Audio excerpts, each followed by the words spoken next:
पे बाल, देखो देखो इसकी चाल।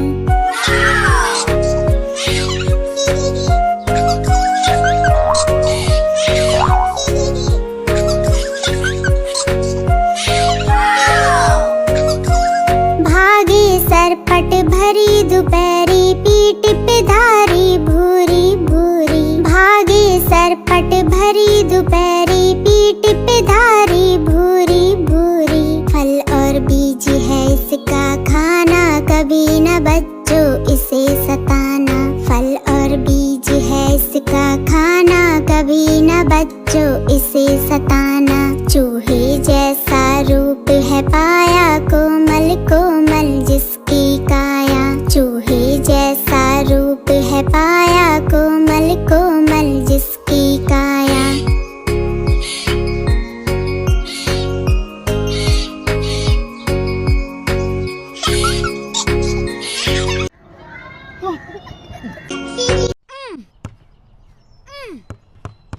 हर बार मेरी ही इंसल्ट होती है, मुझे ही रिग्रेट किया जाता है। अब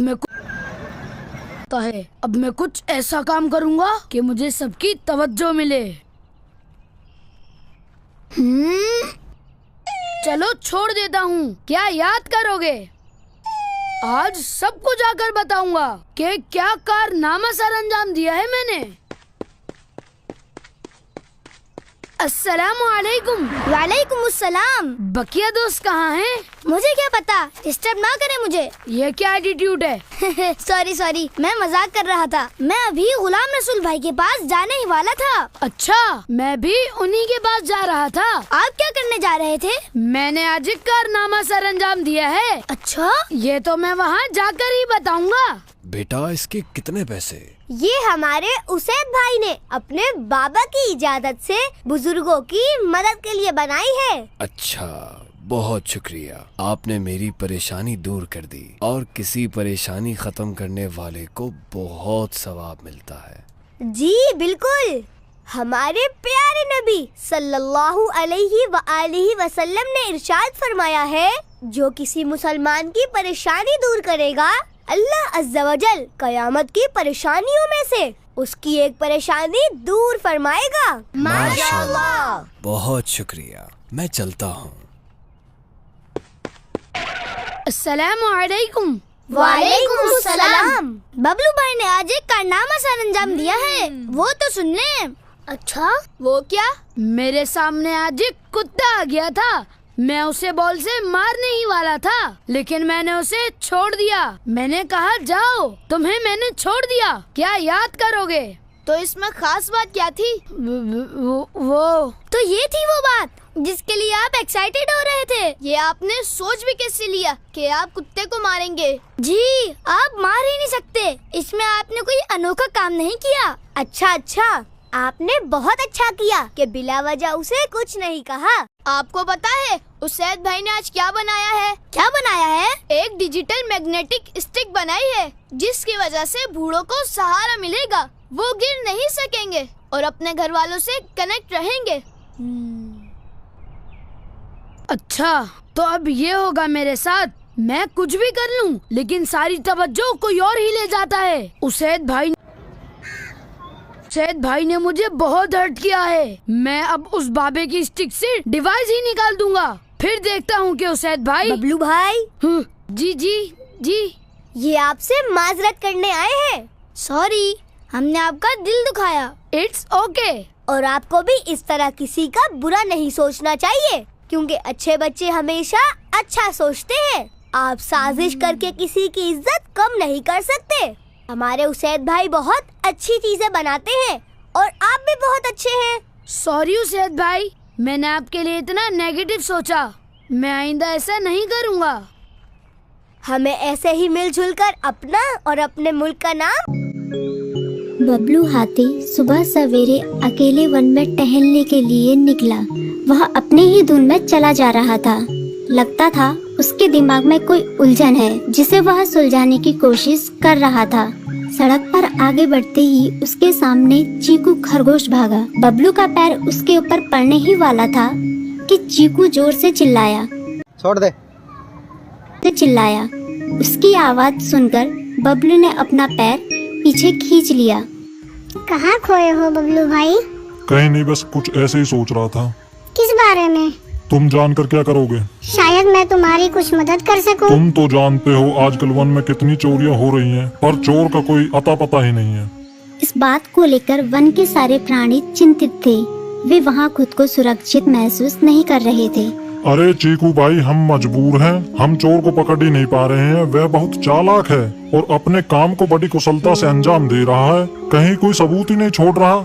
हमारे राजा इस बात को लेकर बहुत चिंतित हैं। यही कारण है कि हम सब इस बारे में सोच रहे हैं। अब तुम मेरी इसमें क्या मदद कर सकते हो?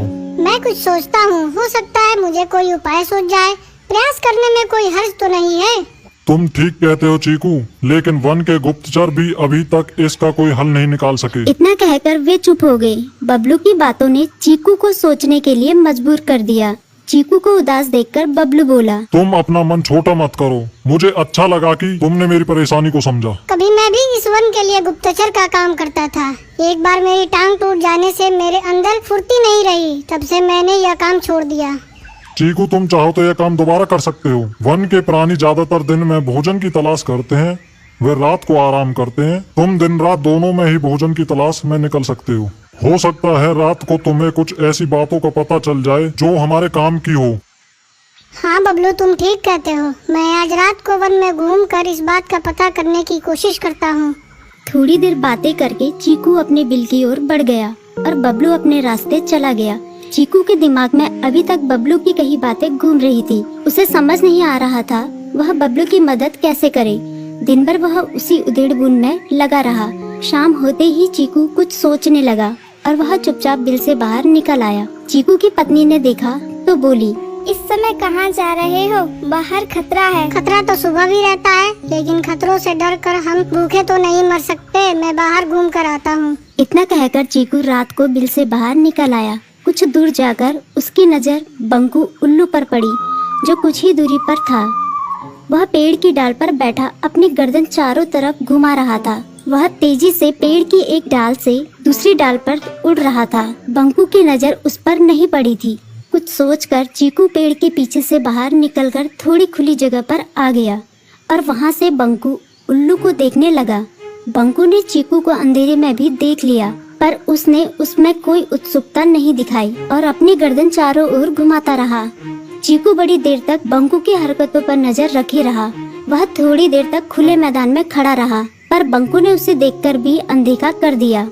उसने महसूस किया कि बंकू के आसपास चमकू चमगादड़ भी मंडरा रहा था। कुछ देर वन में घूमने के बाद चीकू अपने बिल में लौट आया और सुबह होने का इंतजार करने लगा। अगली सुबह बबलू उसी रास्ते में जा रहा था। रास्ते में चीकू उसका इंतजार कर रहा था। आज बड़ी जल्दी आ गए बबलू। हाँ, आजकल मुझे चिंता की वजह से नींद नहीं आती। कोई नई खबर है क्या? यकीन से तो मैं नहीं कह सकता, पर मैं तुम्हें ऐसे प्राणी का नाम बता सकता हूँ जो शायद चोरों की मदद कर रहा है। कौन है वो? बंकू उल्लू। इतना कहकर चीकू ने रात की घटना उसे ज्यों की त्यों सुना दी। इसे सुनकर बबलू का माथा ठनका। बबलू की आंखें चौंधिया गई। तुम ठीक कह रहे हो। मुझे आज रात बंकू और चमकू पर नजर रखनी होगी। इतना कहकर वे दोनों अपने अपने रास्ते चले गए। बबलू रात को अपने साथियों के साथ बंकू पर नजर गड़ाए रहा। उसकी संदिग्ध गतिविधियों को देखकर बबलू ने उसे उसके साथियों चंकी और संकी लोमड़ के साथ पकड़ लिया। बबलू ने सख्ती से पूछताछ करनी शुरू कर दी। तुम इस समय बंकू चमकू के साथ क्या कर रहे हो? हम चारों दोस्त हैं, इसलिए साथ बैठकर बातें कर रहे हैं।